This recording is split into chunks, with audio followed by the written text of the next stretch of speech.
Well, round 3 of the AFL was a complete and utter disaster. I'll admit it, I got things wrong. But let's try and turn things round predicting this week's results. Let's see what actually happened though last week. So on Thursday, Essendon versus Port, I did Port to win by 25. And a lot of people did get this wrong because 84% of you guys, we went for Port. They lost by 12. Essendon, they did enough. They did enough. They played well. It wasn't a huge scoreline here, but Essendon got over the line, so I get absolutely nothing. A bad start for me. Friday, it was Carlton versus Western Bulldogs. I just thought, I don't know, maybe Carlton are going to get their first win. They did not. They disappointed once again. And I made a mistake picking them. I was certainly in the minority. And I did Carlton to win by 15. And the Dogs won by 8. It was, could have still gone towards Carlton. But Carlton, God, they're awful. Awful. I get absolutely nothing. Again. Then, Saturday 29th, Melbourne versus Gold Coast. At home as well. What is going on with the D's? They're just like a shadow of their former selves. Really just not good. Really not good. But I can't fault Gold Coast, who had a fantastic performance, scored lots of goals. They shut Melbourne down and didn't allow them to really create anything. I get absolutely nothing once again. I don't know what's going on. Don't know what's going on. Then Saints versus Richmond. I went Richmond with a 10-point win. No. Saints, unlike Saints, to be honest, they won. That sounds a bit mean. Yeah, most people did go for Saints, but certainly not by the scoreline that they did. They won by 82 in the end, so I get nothing again. Hang on, though, we do get some points on the board. We sort of. I did Brisbane to win here. Brisbane versus Geelong. I did Brisbane to win by 24. It was almost a close result. Geelong just pulled back a little bit closer, right at the death. And I get 1 point for the result. Really disappointing still. Then Hawthorn versus GWS. This was a really close game, actually. I know that Hawks won by 12, but it was a decently close game. Not ridiculously high scoring, but Giants did not win. Hawks did. They won by 12, so nothing for me there. And then Crows versus Kangaroos. Who thought Adelaide would have kept me going here? Who would have thought? Roos, look, they actually scored an amount that actually could have won some games. Again, this is what North seem to be able to do, but they don't get over the line very often. They did previous week. I did Crows to win by 30, and they won by 36. Another very, very good performance by Adelaide. They are second in the league. They are doing very well, very well. So 1.5 points. And then the final game, West Coast versus Freo. I just thought West Coast could have done something. And they looked great in the first quarter. And then they looked crap after that. And Freo ran out winners. And Freo, they should have been miles ahead. And I know they got 106. They could have been on 160, for Christ's sake. They just did not convert chances as best as they could. And I think that will be their downfall against better teams. I get nothing. Leaderboard time, and Warwick is still at the top by 1 point. There's a 1 point lead because in second place, and the Golden Hat up 56 is Emours. Well done. That's up 56 is huge. That pushes down Giants 4 down by 2. TJD down by 1. Up 7 Aussie Dylan. Vam H is up 17. Up 3 is Yin. Adelaide Bulldog is up 12. Down 1 is Dark Soul. And in 10th place is Think Outside the Square. Let's see some big movers. 15, just really. Up 27, Aussie Austrian. Up 15, Leonidas. Up 28, Superstar. Up 28, New Elijah. Well done. Up 30 is Beauregard. Down 10 is Off the Bottom. You are not off the bottom. You're going towards the bottom. You got some way off, don't worry. Up 37, Jayden Saints, very good. Bisk up 30. Up 42 is Topo 21. Sister Fifi up 24. Some big movers still. Up 31 RPM. Sam Bird's up 29. Owie up 31. Up 74 is Banger Harvey, and you don't get the golden hat. Oh, God, I'd be gutted. Down 28 is Ballarat Koala. Down 36 is Afterburner. Oh, God. There are some going down a big amount, just like I would have, I'm sure. Paul down 40. Abel Van Tankerus down 46. I want to see where. Oh, God. Down 39 is St. John. Down 40, Cat 1001. Oh, up 43, The Real Jack. Where am I? Down 38, Sans Pants. There are other people that have done as bad as me. That's the only... Oh, God, this is painful. This is really, really painful. Up 31, Jimmy Bond. Down 65 was Aaron there. Oh, it's still... We're in the hundreds. I was up to like 27 the other week. Jackson down 6. Oh, I'm down 60. I haven't got the wooden spoon, though, but I'm down 60. Oh, my God. Down 96 is suspended. Oh, God. Who gets the wooden... The wooden spoon is only down 7, but is Papa Cryptic. Man, it's got to get better. It's got to get better this week. Okay, research is at the ready. And Thursday, the 3rd of April. We're already in April. God, it'll be Christmas soon. MCG, it is Pies versus Carlton. And let me guess. If I go for Pies, Carlton are going to screw me. They're going to screw me. I've got no doubt about it. But I will be going with Pies.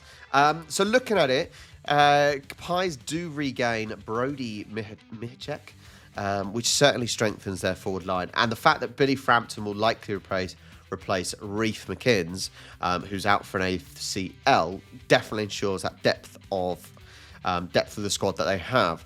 Looking at Carlton, players coming back, they may have Harry Mackay coming back, which will certainly boost their scoring ability. That's only a positive for them. Looking at form, obviously you've got Collingwood. They lost their first one, but they've certainly found it now. Carlton just can't buy a win and currently sitting in 16th, I think.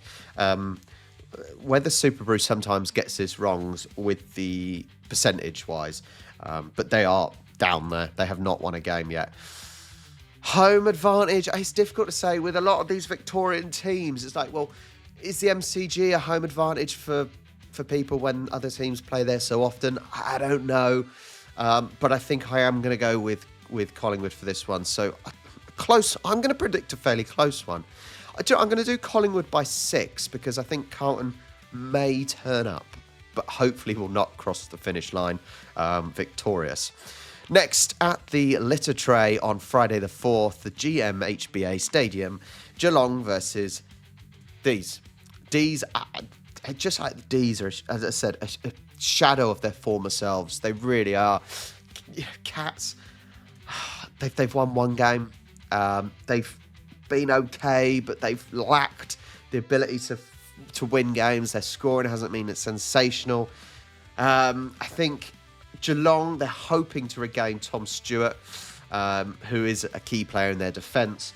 And you may see Jake Lever and Caleb Windsor return for D. So, they may get more. Keziah Pickett may be back as well after suspension, I think. So that's some positives there for D's.